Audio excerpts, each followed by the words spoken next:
10. Diga assim comigo: famílias fortes constroem igrejas fortes. Eu sei que essa frase ela é uma verdade. Uma igreja composta por famílias fortes, com certeza vai ser uma igreja forte.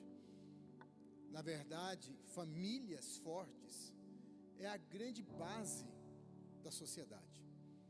Mas também é verdade que famílias fortes fazem igrejas fortes, mas igrejas fortes também constroem famílias fortes. É o impacto da igreja, é o impacto da comunidade. Não estou dizendo das quatro paredes, muito menos do CNPJ. Eu estou falando da igreja como corpo, a comunidade espiritual. E se famílias fortes constroem igrejas fortes também constroem famílias fortes, ambas constroem uma sociedade melhor. Então, quando nós vamos nos preparar para tratar esse assunto, nós realmente pensamos nisso, como nós conseguimos construir, através daquilo que Deus está falando ao nosso coração, as famílias fortes.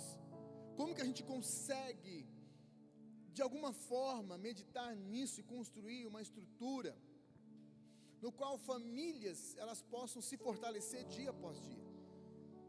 Um exemplo muito claro, que nos últimos tempos, eu não lembro agora onde está a pesquisa, mas não muito distante, o número de divórcios era maior do que o número de casamentos. E o pior não é isso, né? Porque se o número de divórcios fosse maior do que casamento, mas os divórcios não acontecessem dentro da igreja, seria talvez menos pior. Mas o grande problema é que isso tem alcançado até dentro das igrejas. Então nós estamos vendo um ambiente que precisa ser falado de famílias fortes. Nós temos jovens, e nós atendemos jovens por quase 10 anos, pastora. Coordenadores de jovens, pastores de jovens. Nós atendemos jovens que o grande problema deles não é a falta de educação. Quando eu falo falta de educação, no sentido, quem sabe, no sentido escolar.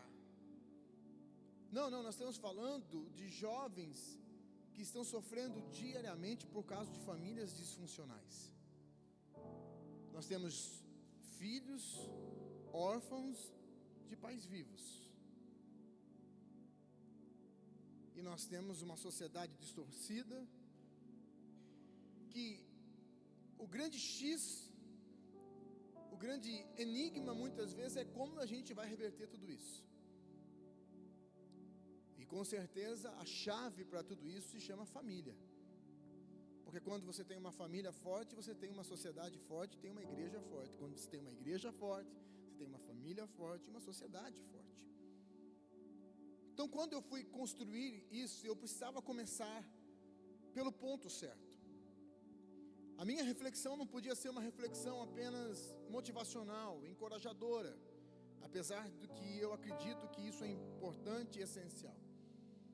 A minha motivação agora é trazer para nós o ponto de partida de como ter uma família forte. Semana que vem nós vamos escutar uma palavra que vai nos ensinar a preparar um lugar de honra para Deus.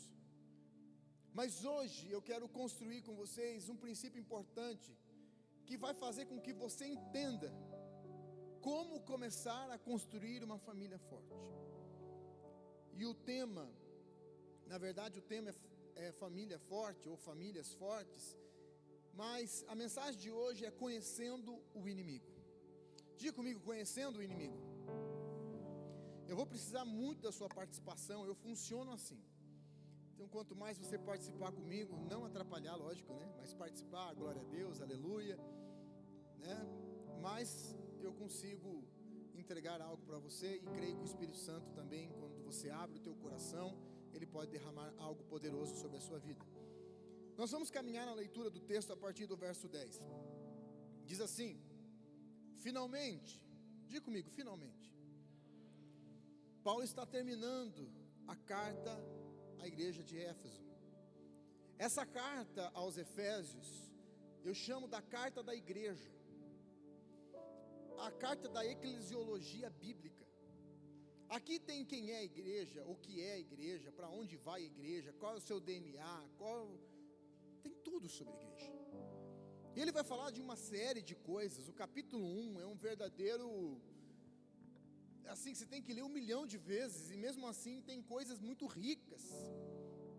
Por exemplo, vai dizer no capítulo 1, já no verso 3, se eu não me engano, que nós temos todas as bênçãos espirituais nas regiões celestiais. Tenta entender isso, irmão. É muito poderoso, muito profundo. É ali em Efésios que vai dizer que a igreja é a multiforme sabedoria de Deus, ou seja, Deus fala de várias formas, de vários meios. Um dia alguém fez uma crítica a nós. Está tudo bem, eu sou criticado diariamente, isso aí não é um problema para nós. Mas fez uma crítica que a gente cantava muito aqui na igreja. Eu não gostava do estilo de culto.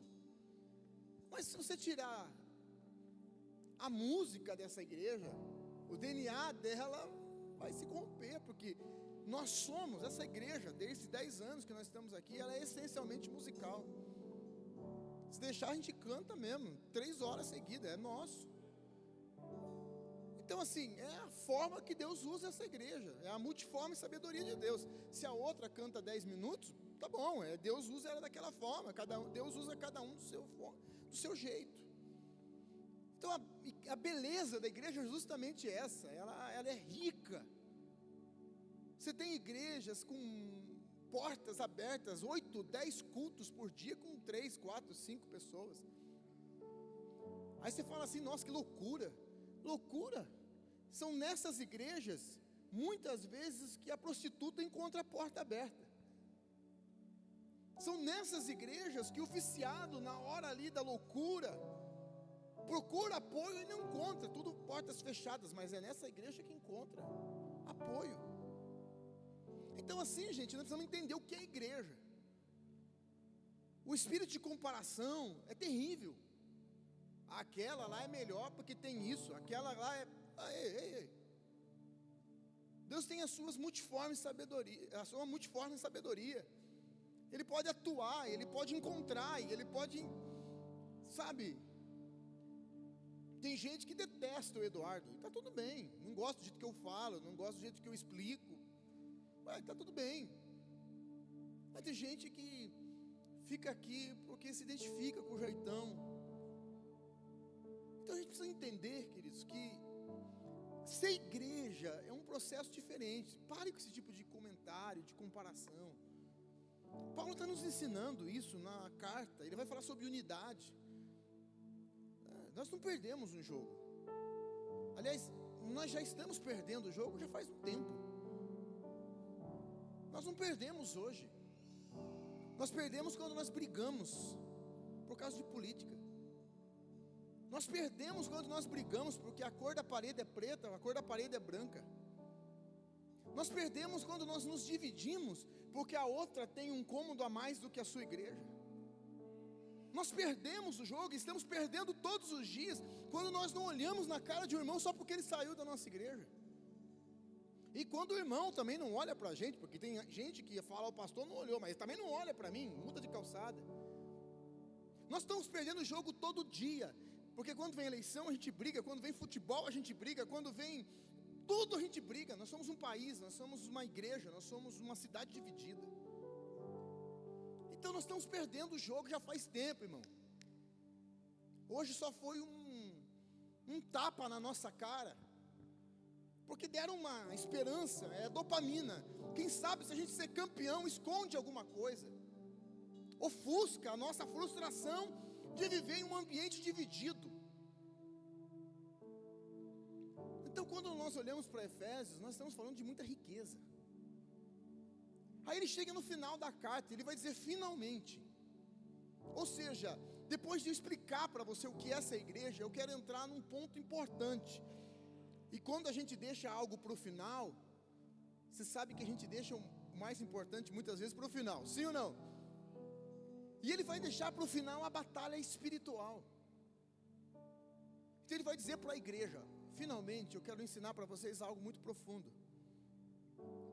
Então ele começa dizendo, finalmente. E ele vai dizer, sejam fortalecidos no Senhor.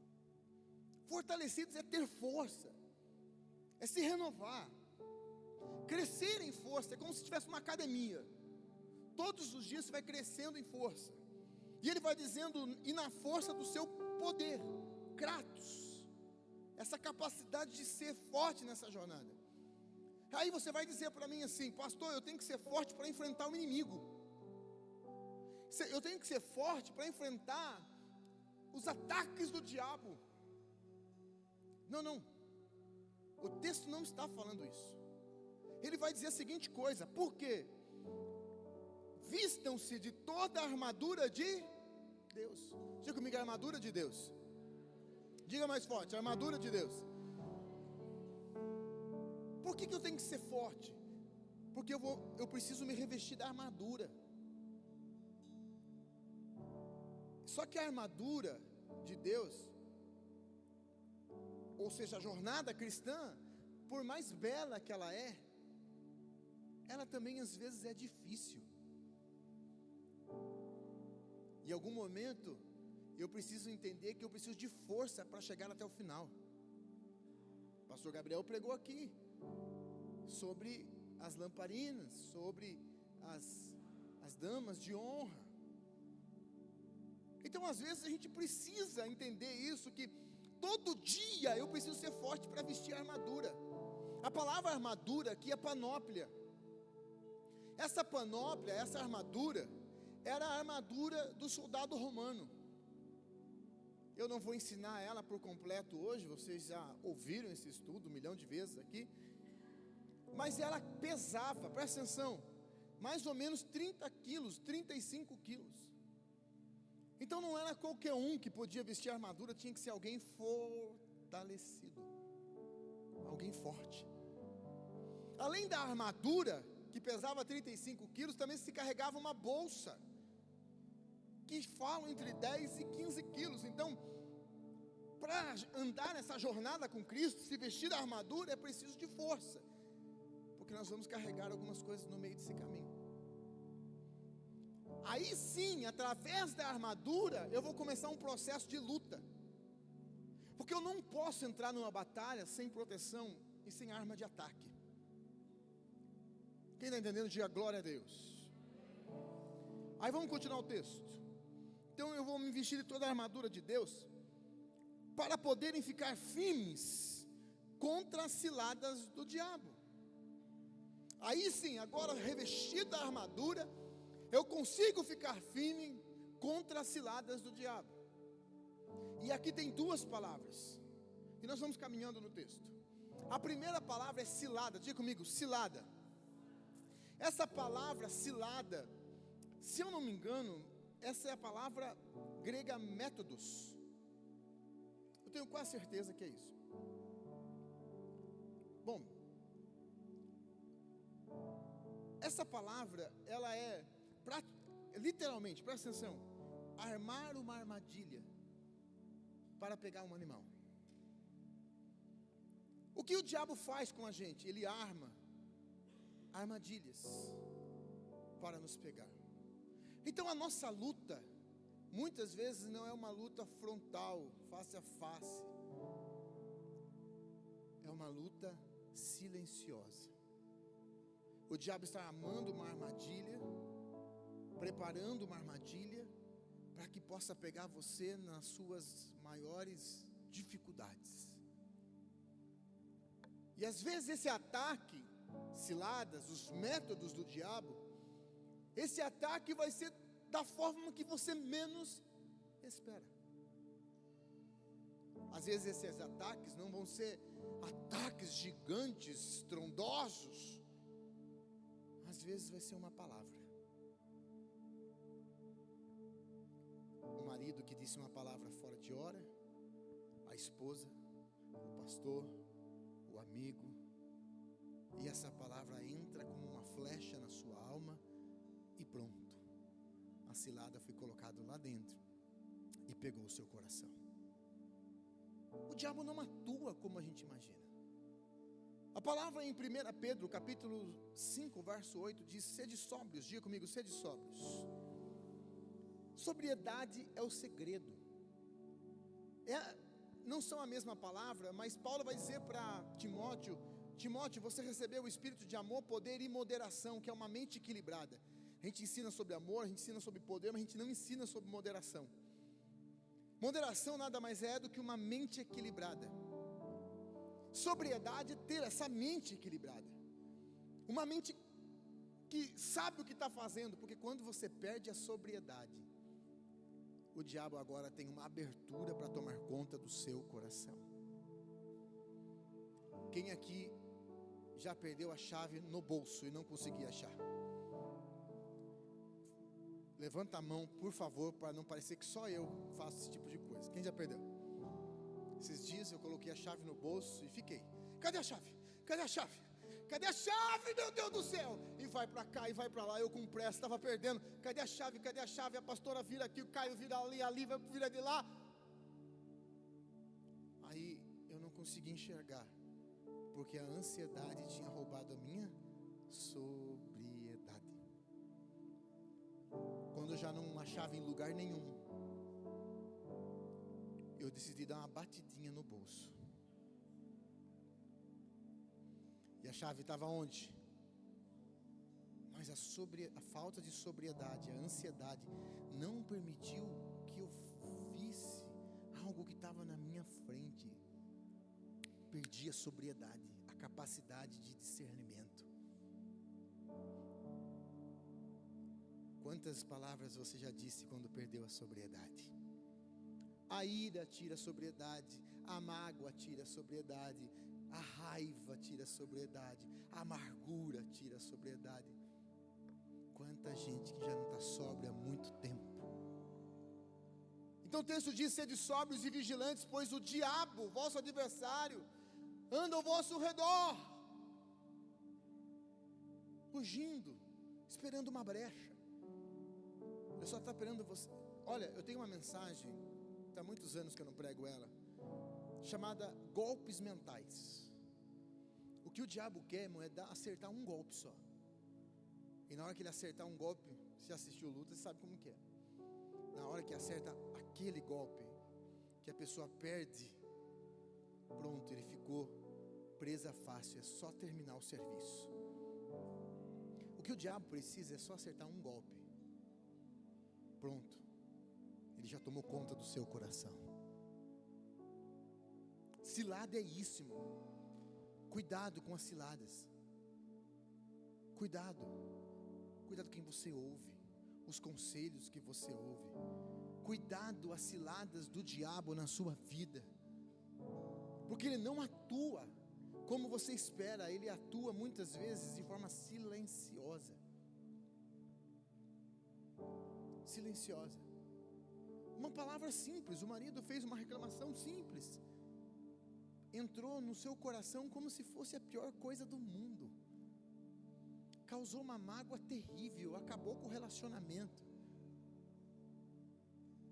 Por quê?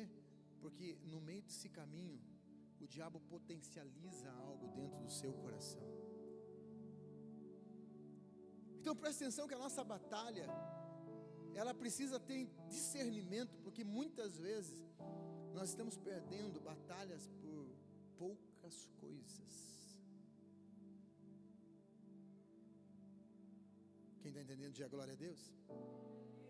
Então nós precisamos nos revestir da panóplia, da armadura de Deus, para ficar firme contra as ciladas, ou seja, as estratégias do inimigo. E a segunda palavra do texto aqui, além de ciladas, é diabo. Diga comigo, diabo. Vocês têm medo de falar a palavra diabo? De manhã estava igualzinho. Eu não falo essa palavra, pastor. Eu odeio ele. Irmão, pode falar, fala comigo, diabo. Tem 3 palavras que definem o nosso adversário. Fale comigo, diabo, Satanás, pai da mentira. Quais são os 3? Pastor, eu não devia ter falado diabo no culto, agora a semana está terrível. Você já viu gente que fala essas coisas? Fique em paz, irmão, são só definições. A palavra diabo que é usada no texto é caluniador. Diga comigo, caluniador.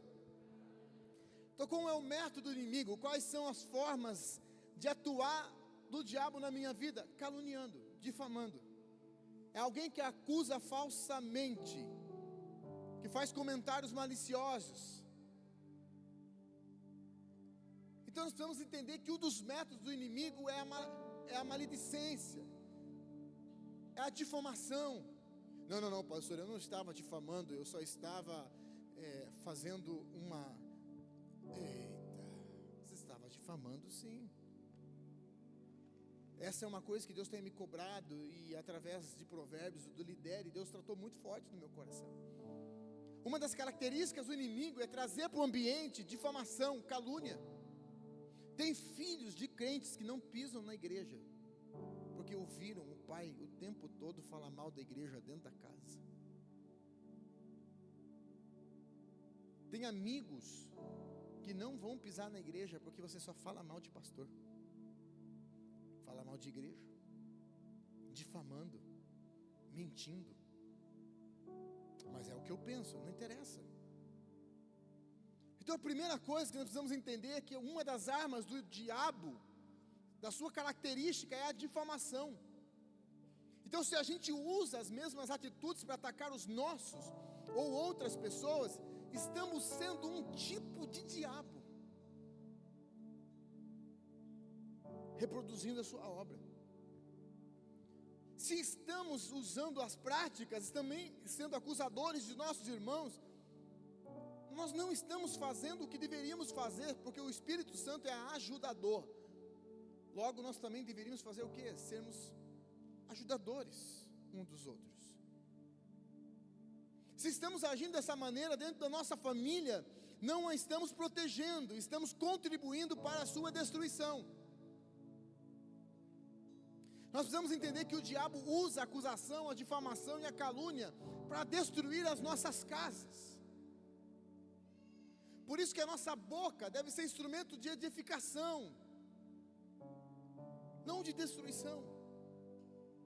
Tiago vai dizer a seguinte coisa: meus irmãos, de uma só boca procede bênção e maldição. Não é conveniente que essas coisas sejam assim. E ele vai dizer: acaso pode a fonte jorrar no mesmo lugar o que é doce e o que é amargoso? Não dá para a gente vir aqui e dizer, recebe a cura, e depois que acabar o culto, difamar alguém. Não dá para eu vir aqui e liberar uma palavra de vida, recebe vida, Deus está te liberando vida, e sair daqui eu destruir, matar a vida de alguém através da minha boca.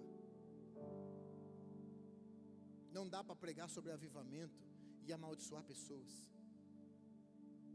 Não dá para pregar sobre despertamento enquanto a gente fala mal dos outros. Então essa arma tem sido usada dentro das famílias. Tiago está dizendo, não dá para você querer ser os dois.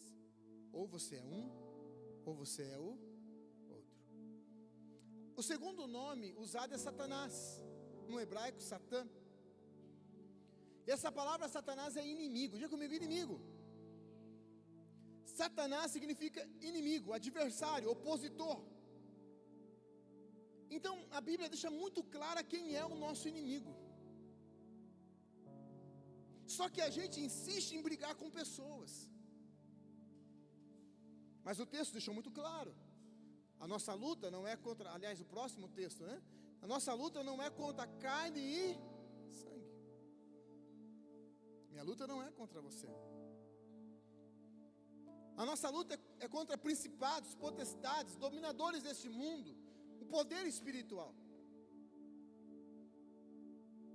Então Paulo também está nos ensinando que a nossa luta é contra o verdadeiro inimigo, que é Satanás. Só que o que está acontecendo nos nossos dias, ao invés de estarmos lutando juntos, estamos lutando um contra os outros, às vezes dentro de casa, dentro da igreja, dentro da nossa cidade. dentro do nosso time, dentro do nosso trabalho.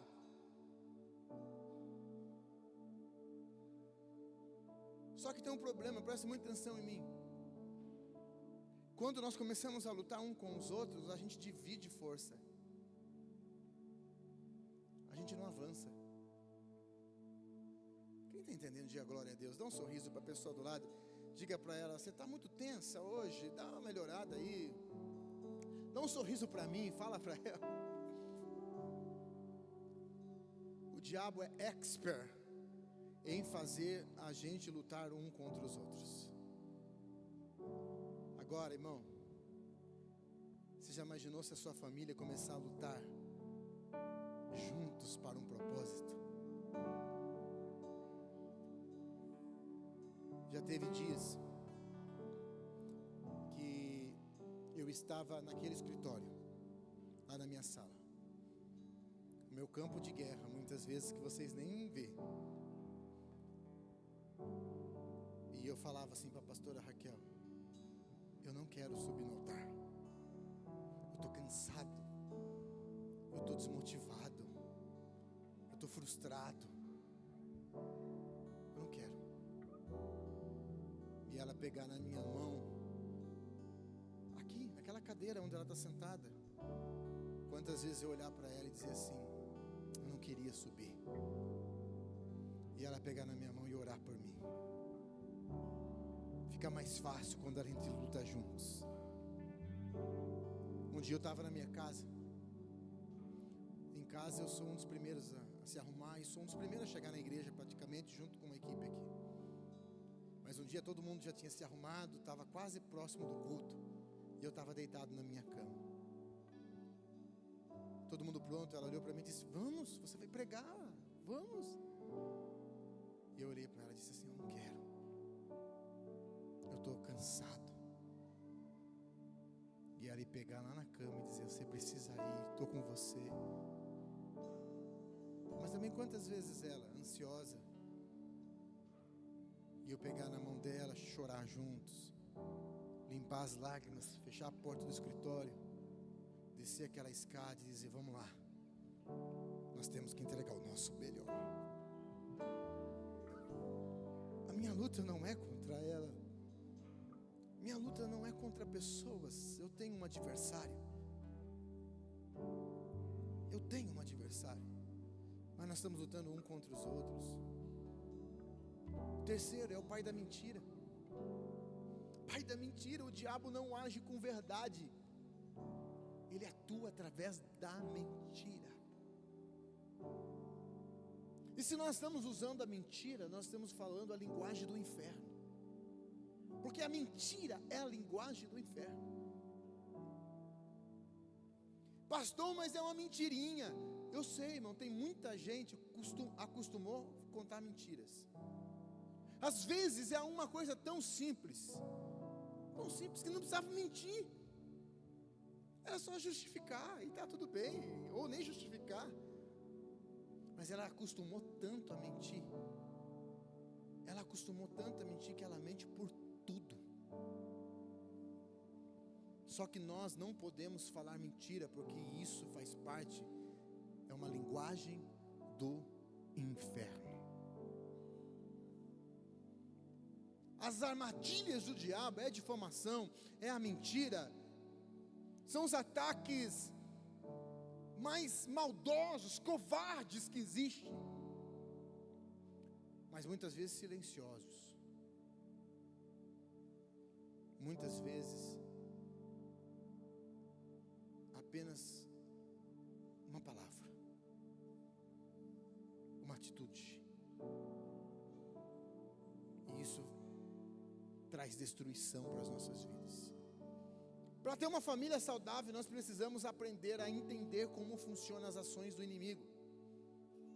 Não é a pessoa do lado que é um problema, são os ataques espirituais do diabo na nossa vida, e o engano que ele tem trazido aos nossos corações. E como que a gente vence isso? Meu Deus, está acabando o culto. Preciso terminar essa palavra. Como que a gente vence os ataques do diabo. Diga comigo, verdade. A verdade vence os ataques do diabo. Se a gente quer ter uma família, quantas conversas difíceis eu tive com a minha esposa? Quantas conversas difíceis eu tive com meus filhos e eles tiveram comigo? Se a gente quer viver num ambiente curado, nós precisamos falar a verdade. Porque a mentira, ela traz acusações, inimizades, a difamação. Isso não constrói famílias fortes. Eu não vou conseguir citar toda a armadura aqui, eu só vou citar uma peça da armadura. Diga comigo, cinto da verdade. Uma das peças da armadura era o cinto da verdade, e ele tinha uma função específica. Além de amarrar a túnica, ele tinha uma função de sustentar a armadura. O que sustenta todo o contexto, todas as outras armas, é a verdade, irmão. Mentira não sustenta. Aliás, a gente sempre diz que a mentira tem perna curta, uma hora aparece, não tem jeito. Lógico que tem misericórdia, pedido de perdão, tem coisas que são resolvidas. Quantas coisas na minha vida e eu precisei falar, eu precisei pedir perdão. Mas quando a gente vive, é uma cultura nossa, é o que somos, é a nossa identidade. Ser mentiroso é um problema sério. E a única forma de vencer isso é através da verdade. E uma das coisas que ia no cinto era a espada do Espírito, que é a palavra de Deus. Hoje eu quero trazer algumas verdades para você aqui. E eu sei que essa verdade vai mudar o seu coração em nome de Jesus. E conforme você for recebendo, você vai dizendo glória a Deus, vai dizendo aleluia.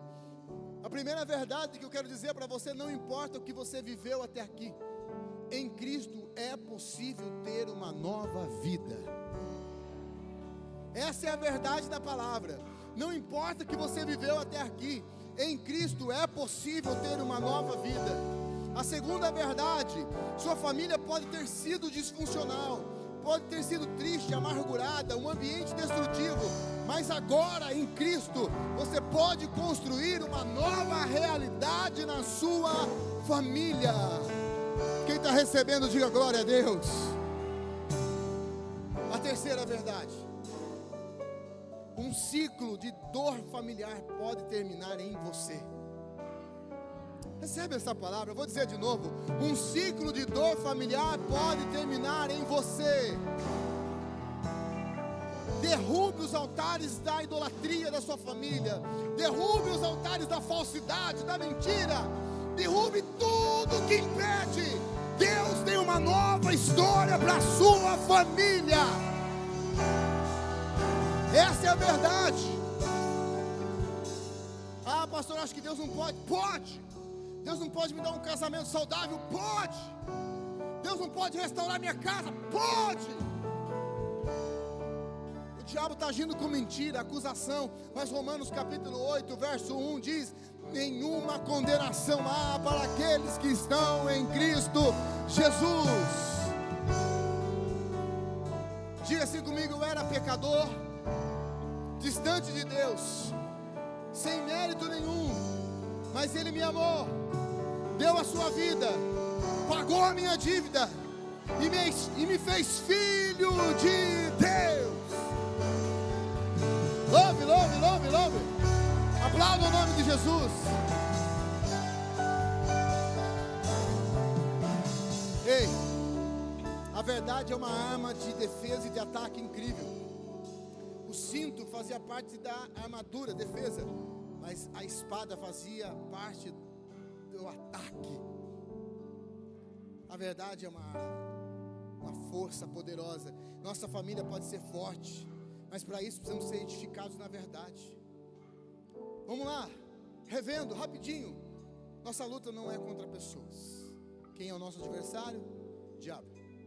O objetivo dele é nos deixar no chão, porque a nossa luta, a palavra luta no grego é pali.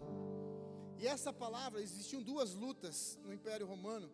Uma era muito sangrenta mesmo, e não é essa a palavra. Mas a palavra pali significa um tipo de luta que o objetivo era colocar a pessoa de costa no chão, imobilizada. O que o inimigo quer fazer com você? Te colocar de costa no chão, imobilizado, sem força, sem poder, Ei, mas ele não vai conseguir. Hoje você está se levantando. Hoje você está se levantando. Você está se posicionando. Você está ficando forte. Você está colocando a armadura de Deus. E você vai vencer a difamação, a mentira, toda a calúnia. Você vai vencer todas as mentiras do diabo. Ei. Tudo que o diabo se levantou contra você vai cair por terra, porque você está decidindo se levantar hoje. Somente a verdade tem poder de nos libertar. Nós somos pecadores? Somos. Mas nós fomos perdoados por um Deus justo que nos adotou como filho. Essa é a verdade do Evangelho. Eu não merecia nada, mas Ele me deu tudo. E eu não era ninguém, mas Ele me deu uma identidade de filho. Essa é a verdade do Evangelho. Ei, pare de acreditar nas mentiras do diabo. Mais do que isso, pare de usar as estratégias do inimigo na sua vida. Quem está comigo, diga glória a Deus. A sua família, eu estou liberando uma palavra aqui. A sua família vai ser um lugar de milagres. A sua família vai ser um lugar de paz. A sua família vai ser um lugar de prosperidade. A sua família vai ser um lugar de abundância. A sua família vai ser uma família forte. Você crê nisso? Você crê nisso? Então você pode aplaudir a Jesus nessa noite?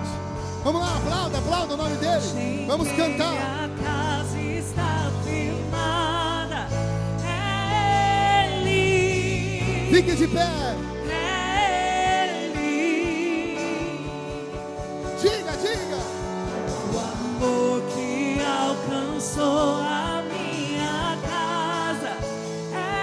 Pode pôr a letra para mim. A rocha, diga. A rocha em quem minha casa está firmada. Ele.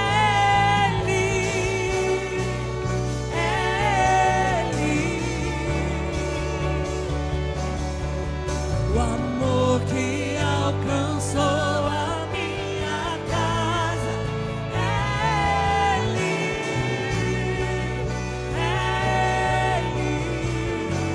Diga. Meu Jesus, eu te entrego minha vida, te dou meu lar, minha família, eu e minha casa, Senhor.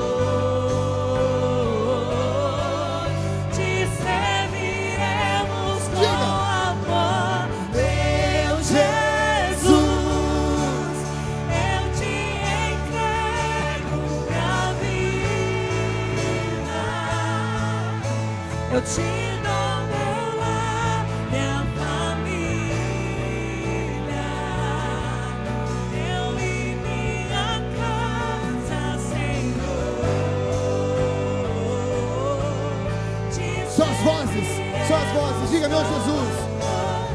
Meu Jesus. Eu te entrego minha vida, te dou meu lar, minha família, eu e minha casa, Senhor, te serviremos com amor, meu Jesus, eu te entrego minha vida, te dou meu lar, minha família. Diga mais forte. Eu e minha casa, Senhor, te serviremos com amor. Aleluia. Diga assim: a minha casa vai ser um lugar de bênção. Diga: a casa que o Deus me deu, a família que Deus me deu, É meu território. É meu território. Eu vou governar.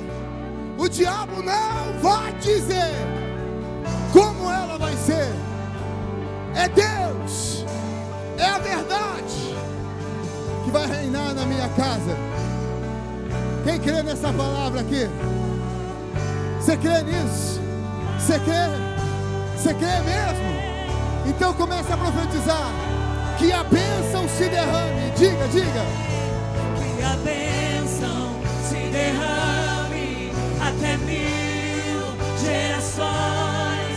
Tua família, os teus filhos e os filhos dos teus filhos. Sua presença te acompanhe por detrás, por diante, em teu lado e em ti. É contigo, E de dia, é por ti, e de dia, e de noite, tua entrada e saída, em teu riso, em teu choro, é contigo. vamos dizer amém. É por O mais ti. forte que puder.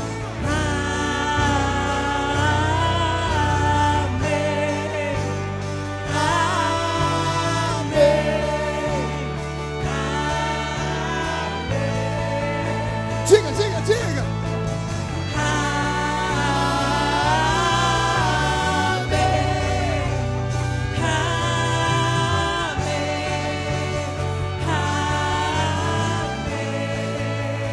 Faz o seguinte. Se você está com a sua família, abraça a sua família. Se você não está em família, pede licença para o irmão do lado, com muito respeito. Homem com homem, mulher com mulher. Adota uma família aí, sei lá. Não deixa ninguém sozinho não. Ora por essa pessoa, vamos lá. Não deixa ninguém sozinho não. Abraça uns aos outros aí. Vamos lá, ora. Mas declara palavras de bênção. Deixa a pessoa ouvir a sua oração. Abençoa a vida dela, vamos lá.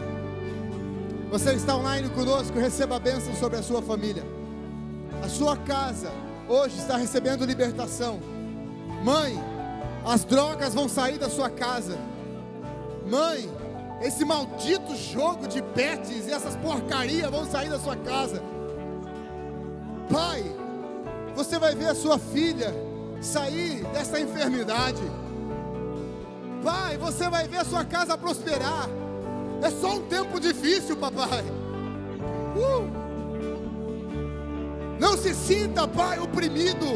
Não se sinta diminuindo, porque está passando por um momento de crise financeira. Vai passar. Profetize, profetize, profetize. Profetize. Igreja, quebre as mentiras do diabo hoje.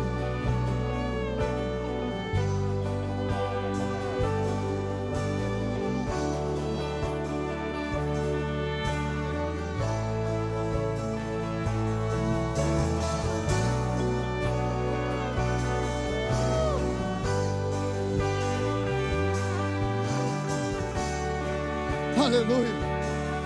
Dá um abraço nele e nela e diga: eu sou feliz por ter você na minha vida. Agradeça a ele ou ela. Oh, meu Deus.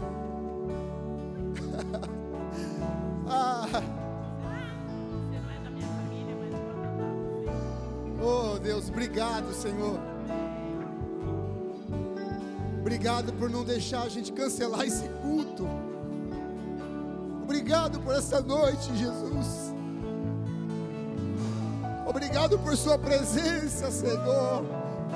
Obrigado porque o Senhor está aqui. Obrigado porque o Senhor está curando pessoas nessa noite. Obrigado porque casamentos estão sendo restaurados. Isso é maior do que ganhar uma Copa do Mundo. Obrigado, Senhor, porque a nossa família está sendo restaurada. Obrigado por cuidar da nossa casa, por curar as nossas famílias. Obrigado, Jesus. Feche seus olhos. Só mais um minuto, por favor. Diga: meu Jesus, eu entrego. Diga. Bem suave. Eu te entrego minha vida. Te dou meu lar, minha família. Em minha casa, Senhor. Diga. Te serviremos como meu Jesus. Eu te entrego minha Vida. te dou meu lar, minha família, eu e minha casa, Senhor. Te serviremos. Você pode. Aplauda Jesus, aplauda Jesus. Aplauda, aplauda, aplauda.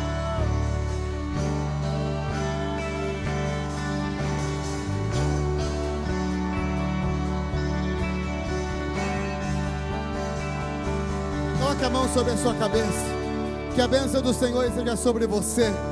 Que a bênção do Senhor esteja sobre a sua família. Que a bênção do Senhor esteja sobre os seus filhos. Os seus filhos vão mais longe do que você. Que a bênção do Senhor esteja sobre a sua mesa. Vai sobrar, não vai faltar. Em nome de Jesus. Quem crê, diga amém. Que a graça do nosso Senhor Jesus Cristo, que o doce amor de Deus e que a doce comunhão do Espírito Santo esteja sobre nós, sobre a nossa família, no nome de Jesus. Quem crê, diga amém. Abre o braço aí. Boa semana, recebe um abraço do pastor. Deus abençoe. Mais uma vez, celebra Jesus pelo culto desta noite. Nos vemos quarta-feira aqui. Você que está online, vem para o culto. Até mais, Deus abençoe.